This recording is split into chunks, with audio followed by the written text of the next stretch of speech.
China has quietly placed what analysts believe is its powerful Ly-1 laser system aboard the Type 071 ship Killianshin during a major South China Sea exercise.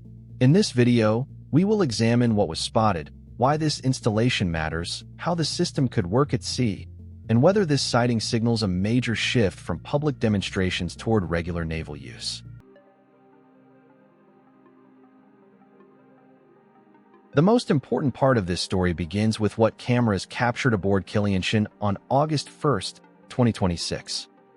During a large joint naval and air exercise around Scarborough Shoal, official footage showed the Type 071 amphibious transport ship operating alongside other Chinese naval units. Killianshin was clearly identified in official Chinese coverage, so its participation in the activity is not in question. What attracted outside attention was a large rectangular installation positioned behind the ship's 76mm main gun, an area that previously did not contain equipment of this shape or size.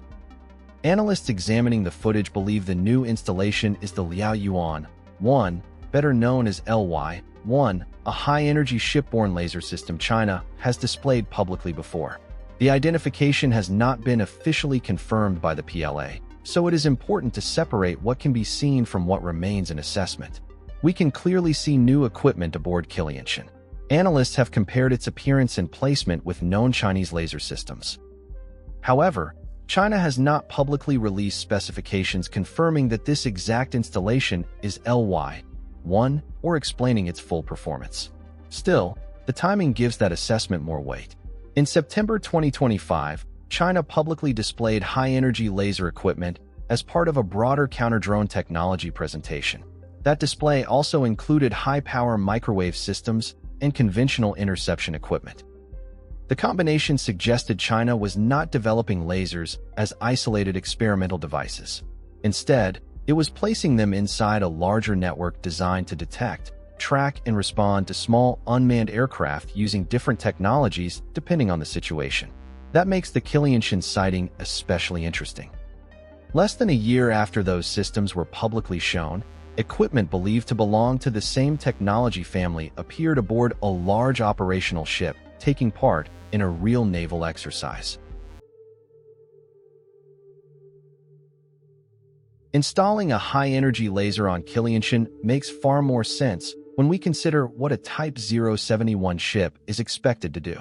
These large amphibious transport docks are designed to carry personnel, vehicles, landing craft, helicopters, and supporting equipment.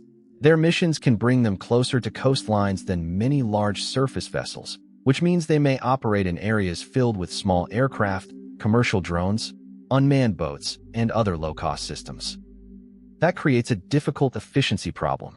A large ship may have sophisticated protective equipment, but using expensive conventional interceptors against every small, unmanned object is not always practical. The cost difference can become enormous. A simple drone may cost only a small fraction of the system used to stop it. If many appear over time, crews need another option that is fast, precise, and sustainable. This is where a laser becomes particularly attractive. A high-energy laser does not rely on a physical projectile traveling from the ship to the object. Sensors first locate and track the target.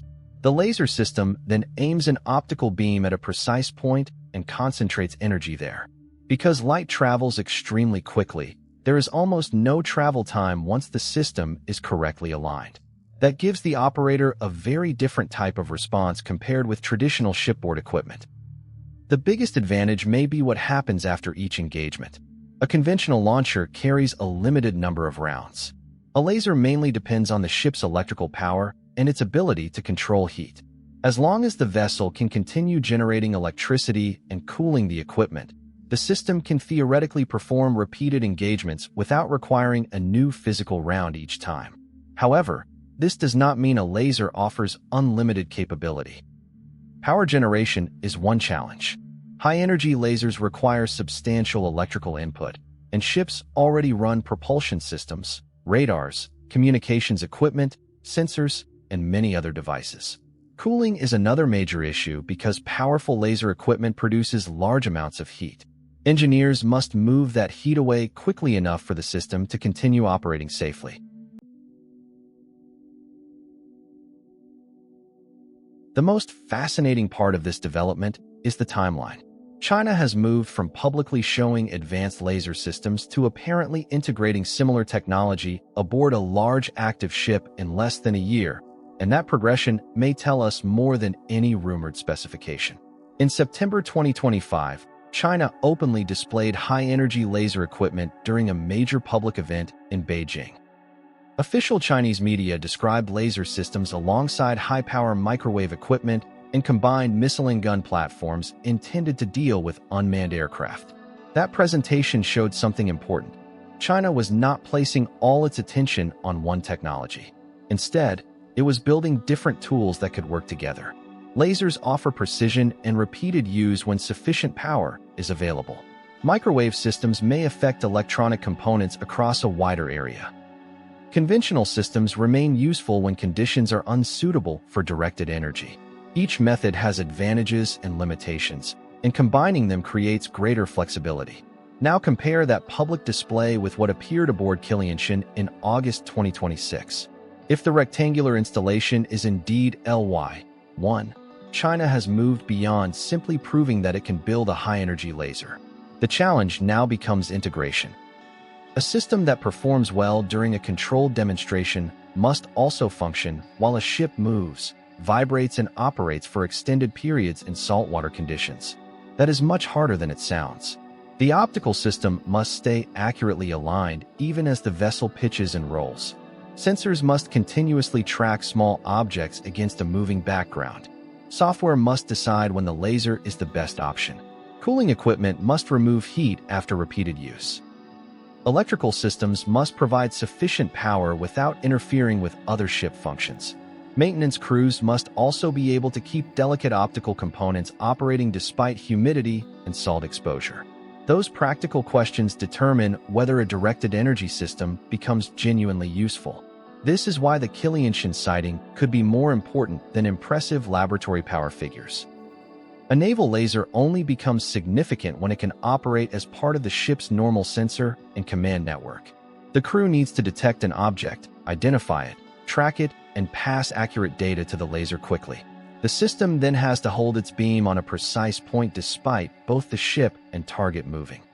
The Killianshin sighting gives us an important glimpse into how China may be approaching the next generation of ship protection. The suspected LY-1 has not been officially confirmed aboard this vessel, and its exact range, power, and performance remain unknown. Yet its appearance during an operational exercise is difficult to ignore. China has already publicly demonstrated high-energy laser technology, and now a similar system appears aboard a major amphibious ship. If more vessels receive comparable equipment, this could mark the beginning of lasers becoming a regular part of naval protection. If you enjoyed this video, don't forget to like, share, and subscribe for more updates on space exploration and scientific discoveries, and don't forget to leave a comment below. Also, you can visit our website, spaceinews.com. Thank you for watching, and see you next time.